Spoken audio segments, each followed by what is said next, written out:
nagliliyab, nagbabag at nag-aalab ng mga kaganapan sa kasulok-sulukan ng Kalakhang, Maynila sa loob ng ating bansa at saan mang dako ng mundo. Naglalagablab! Katatampukan ng mga pambihirang kaganapan na bumabandera sa mga police blotters, mga kulay dugong pangyayari na nakakagimbang at mga nakakatawag pansing eksena na tiyak na pag-uusapan. Naglalagablab! At narito na ang naglalagablab na mga balita sa DZXL 558. Diretso muna tayo sa Quezon City. Voluntaryo sumuko sa mga otoridad na isang stay and car wash boy matapos niyang mapatay ang kanyang kabaro sa A. Rodriguez Senior Avenue, Cubao. Kanyang bago alas 5 po ng madaling araw, mga kasama.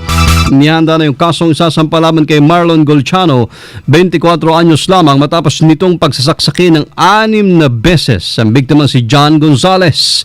Unang nakita ang bangkay ng biktima sa loob ng tricycle kung saan isinagawa ng sospek ang pagpatay. Sinisal na pagsisiyasat ng pulis, paghiganti ang nagtulak sa sospek na patayin ng biktima dahil sa matagal na siya nitong pinagtitripan. Nakahanap po ng tiyempo ang sospek na makatulog daw yung biktima at doon niya na ito binordahan ng saksak sa iba't ibang bahagi ng katawan. Nagawa pa ng sospek na humingi ng responde sa mga tanod upang dalhin sa pagamutan ng kasamahan, pero dead on arrival. Nagkaroon ho ng sunog pero ngayon ay kontrolado na ang sunog na sumiklab ho dyan sa lower ground floor ng SM Hypermarket sa Dasmariñas, Cavite. Alas 8:45 kaninang umaga nang magsimula yung apoy sa bahagi ng nire-renovate na Mang Inasal Restaurant na umabot sa ikatlong alarma. Maliban dyan, nadamay din ang ilang establishmento na katabi nito. Wala namang naiulat na nasaktan o nasugatan dyan sa sunog na yan. Naglalagablab na mga balita! Ang Coast Guard naglabas po ng hinanakit hinggil sa Balintang Channel incident. Ay balita sa Angel Ronquillo. Angel, i-radyo mo. Hindi nga naiwasan ni Philippine Coast Guard Rear Admiral Rodolfo Aizarena na maglabas ng hinanakit kaugnay sa pagkamatay ng Taiwanese fisherman sa Balintang Channel noong Mayo 9. Ayon kay Aizarena, ito ay dahil mistulang na si Sentro ang PCG sa kontrobersiya ngayong kasama naman nila sa operasyon ng Bureau of Fisheries and Aquatic Resources. Nakakalungkot aniya na sa PCG na bubunto ng lahat ng city, kayong supervise naman ng BFAR ang operasyon. Bagamat demoralisado ang mga tauhan ng Coast Guard, kaniyak naman kay Aizarena na tuloy pa rin ang operasyon laban sa mga poachers o sa mga dayuhang mga isda na papasok sa teritoryo ng Pilipinas. Samantala, natapos na ang ballistic examination Taiwanese investigator sa mga armas ng Coast Guard. Inaasang alas 12 ng hapon ay tutungo ang mga investigador ng Taiwan at ilang tauhan ng NBI sa punong tanggapan ng Philippine Coast Guard upang inspeksyonin ang barko na ginamit ng mga tauhan ng Coast Guard. Kasama mo sa lungsod ng Maynila, for sa DZXL 558, Angel Ronquillo, Tatak, RMN. Ang investigasyon naman ng mga NBI team sa Taiwan sisimula na. Kasama natin sa balita si Deo de Guzman. Deo, iradyo mo. Kinumpirma ngayon ng Manila Economic and Cultural Office o MECO na magsisimula na ang gagawing investigasyon ng mga kawani ng National Bureau of Investigation sa Taiwan sa pagkamatay ng isang Taiwanese fisherman. Matatandaan na kahapon ay dumating na ang NBI investigation team para ipagpatuloy ang kanilang nasimulang investigasyon. Ayon kay MECO Director Attorney Mario Molina, ay mangangalap na ngayon ng ang 8-man investigation team ng pahayag ng mga saksi o mga mangingisda na kasama ng namatay na si Hong Shi Chen. Makakasamaan niya ng NBI team ang mga kawani ng MECO, Taiwan Ministry of Justice at interpreter. Sinabi nito na bukas ay susuriin na ng NBI team ang fishing vessel na sinasabing nakasagupan ng mga kawani ng Philippine Coast Guard sa Balintang Channel. Kasama mo sa Palasyo ng Malacanang para sa DZXL 558, Deo de Guzman, Tata, RMN. At yan daw po masama ng MOOE na mga senador magiging patas sa 16th Congress. May balita si Grace Mariano. Grace, i-radyo mo. Sisikapin ni Senator Franklin Drilon hindi na maulit ang kontrobersiya nitong 15th Congress kaugnay sa hindi patas na pamamahagi sa mga senador ni Senate President Juan Ponce Enrile ng MOOE o Maintenance and Other Operating Expenses. Yan ay tugon ni Senator Franklin Drilon sa kung tanong na kung siya ang mapipiling Pangulo ng Senado sa 16th Congress, paano niya ipapamahagi yung kontrobersyal na MOOE. Ayon kay Drilon, sa panahon ng kanyang pagiging Senate President noon ay naging patas siya sa pamamahagi ng MOOE at iba pang benepisyo sa mga kasamahan niyang senador at ganito muli ang kanyang gagawin. Paliwanag ni Drilon, ipapatupad niya ang makatwirang basehan sa pamamahagi ng MOOE kung saan syempre anya mas malaki ng konti yung sa mga mapipiling opisyal ng Senado na mas maraming trabaho kumpara sa ibang nakakasamaang senador. Kabilang anya dito ang posisyon ng Senate President Pro Tempore, Majority Leader at Minority Leader. Magugunit ang naging mainit na usapin simula noong buwan ng Disyembre ang ibinunyag ni Senator Miriam Defensor Santiago na pagkakaloob ni Enrile sa kanya, pati kina Senators Alan Peter Cayetano, Antonio Trillanes at Pia Cayetano ng 250,000 pesos na halaga ng MOOE lamang. Kayong naalaman nila, yung sa iba pa malang mga senador ay binigyan ng mula 1.6 hanggang mahigit 2 milyong pisong halaga ng MOOE. Kasama mo sa Senado, Grace Mariano, Tatak Armen. Dako muna tayo ng Bulacan. Meron pong namatay na naman, patay, mag-asawa matapos tambangan ng wala na akong katapusang riding in tandem na gang sa barangay Bulihan, Malolos City, Bulacan. Dead on the spot si Dalmin Suwite, habang dead on arrival naman sa pagamutan ang misis nitong si Luz Riminda, na bawang residente ng bayan ng Paumbong. Sakay noon ang kanilang Toyota Fortuner ang dalawa. Nang sabayan sila ng mga sospek na magkaangkaso sa motorsiklo at nang matapatan, dito na pinaulanan ng bala ng mga salarin ng mga biktima. Malaki ang hinala ng mga polis na hold up ang motibo ng krimen. Makaraang ma-recover sa loob ng Toyota Fortuner ng mag-asawa ang 1 milyong pisong cash. Inalam na ho ng mga polis kung saan galing ang dalang pera ng mga biktima, pero sana tugis rin yung mga gumawa ng krimen na yan na riding in tandem. Ito naman mga kasama ay tinutugis ngayon ng isang ginang na suspect sa likod ng pagputol ng ari ng sariling mister, Sus! Mariosep, na nangyari po sa Naawan, Misamis Oriental. Nanatiling malaya pa ang suspect na si Cherilyn, 35 years old, matapos siyang tapyasin ng maselang bahagi ng katawan ng kanyang asawang si Crescencio, 32. Maging ang naputol na kinabukasan ng mister ay patuloy pa rin pong pinaghahanap matapos siyang tangayin ng suspect na gamit po ang matalim na kawit. Kinuha. Ba? Itinakas. Souvenir? Nabatid na natutulog noon ang biktima na isagawa ng sospek ang krimen. Sa ngayon po inantiling nakakonfine ang biktima sa Northern Mindanao Medical Center. Nabatid na kapwa may kalaguyo po ang dalawa, kung saan ang ginang ay nabumbuntis sa kapitbahay nitong lalaki. Nako. Huwag gayahin.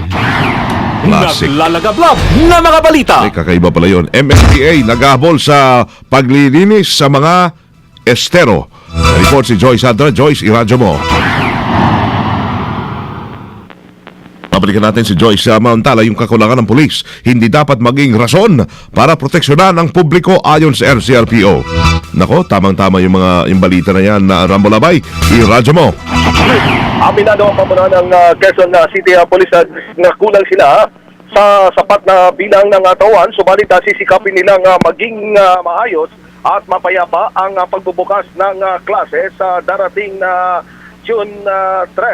Ayon kay QCPD spokesperson Senior Inspector Maricar Takidan, tagapagsalita ng QCPD, tukoy na nilang kumano kung anong isurahan sa Quezon City ang dapat nilang bigyan ng prioridad at bigyan ng sapat na bilang ng pulisya. Sa panig naman ng National Capital Region Police Office, ibinaliwanag naman ni Police Chief Inspector Kim Molitas na hindi umano dahilan ang kakulangan ng pulis upang hayaang magkaroon ng krimen.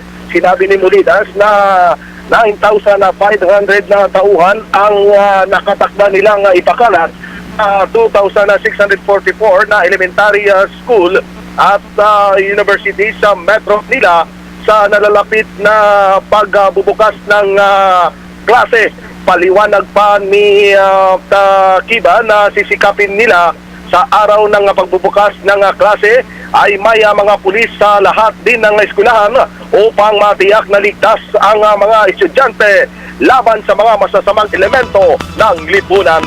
Kasama mo sa Quezon City para sa DCXL 558. Ako si Silvestre Lamay, Tatak RMN. Balikan lang natin makasama yung paghabol ng MMDA na maglinis ng estero. Babalik din may report si Joyce Sandra. Joyce, i-radyo mo. Patuloy ang puspusang paglilinis ng MMDA sa mga estero sa Metro Manila. Ito ay bilang paghahanda sa pagpasok ng tag-ulan. Kabilang sa mga lungsod na naagapan ng MMDA ang mga estero sa Makati, San Juan, Mandaluyong, Quezon City at Maynila na pawang matinding lumulubog kapag malakas ang pag-ulan. Kabuang 327 barangays naman sa Kalakang, Maynila ang itinuturing na nasa flood-prone areas. Kasama mo sa MMDA, Joyce Adra, Tatak RMN.